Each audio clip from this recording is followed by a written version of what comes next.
à la fois sur l'article 4 et l'article 5 et a exprimé d'une façon convaincante la position de notre groupe. Donc, je voudrais simplement rajouter en deux mots que nous avons, le président Hervé Maurey a fait référence aux propositions de l'ARAFER avec les péages pour les sillons, et je pense qu'effectivement, là, il y a une solution à explorer qui me semble particulièrement intéressante. J'espère qu'on pourra avoir un débat très serein là-dessus et ouvert qui nous permettra de répondre aux questions que nous nous posons. Donc, merci, cher collègue. Donc, sur cet article 5, l'amendement numéro 16, Madame Gréaume. Merci, Monsieur le Président, Madame la Ministre, mes chers collègues. Le présent article est le corollaire de l'article précédent, qui permet la conclusion de contrats de service public pour les services non conventionnés et qui organise l'attribution de droits exclusifs en contrepartie de la réalisation d'obligations de service public. L'article 5 organise donc parallèlement, et afin de garantir l'équilibre de ces contrats de service public, la limitation d'accès à ces mêmes services pour les autres entreprises ferroviaires.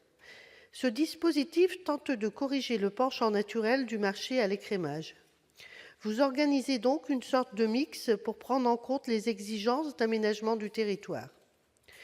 Nous pensons pour notre part que cette tentative de trouver un équilibre entre marché libre et service public est vaine, puisque ces deux régimes sont incompatibles tant leur objectif est différent.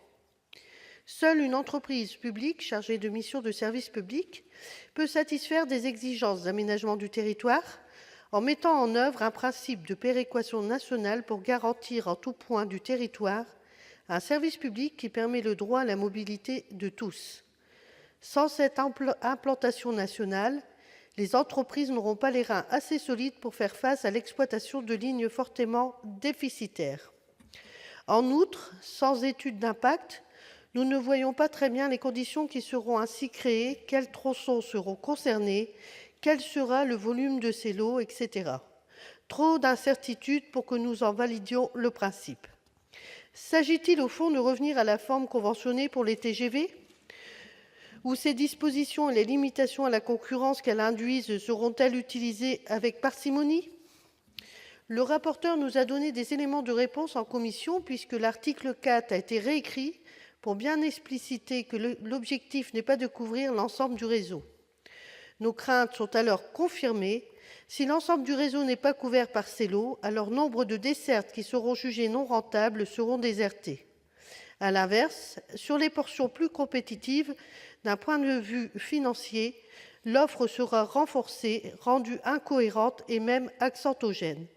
Pour cette raison, nous proposons la suppression de cet article. Merci.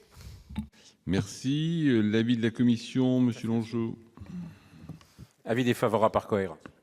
Avis défavorable. Même avis du Gouvernement. Donc, je vais mettre aux voix l'amendement numéro 16, s'il n'y a pas d'explication de vote. Qui est pour cet amendement? Qui est contre? Il n'est pas adopté. Je mets aux voix l'article 5. Pas d'explication de vote. Qui est pour l'article 5? Qui est contre? L'article 5 est adopté. Nous arrivons à l'article 6. L'amendement numéro 48. Monsieur Jacquin. Je vais le présenter extrêmement rapidement, puisqu'il est relatif à la possibilité que nous offre